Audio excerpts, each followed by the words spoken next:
চোখ হলো আল্লাহর রহমত, মুখ হলো আল্লাহর রহমত, নাক হলো আল্লাহর রহমত, দুটা হাত আল্লাহর রহমত, দুইটা পা আল্লাহর রহমত। রহমত কি জিনিস দেখতে হলে চট্টগ্রাম মেডিকেলের কিডনি ডিপার্টমেন্টে আপনাকে যেতে হবে।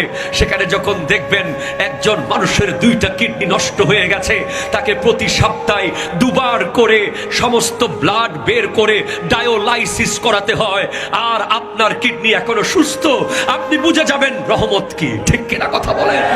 আপনি রহমত বুঝে যাবেন যখন চট্টগ্রাম মেডিকেলের 12 নম্বর ওয়ার্ডে হার্ট ডিপার্টমেন্টে একজন শক্তিশালী যুবক হার্ট অ্যাটাক করে পড়ে আছে।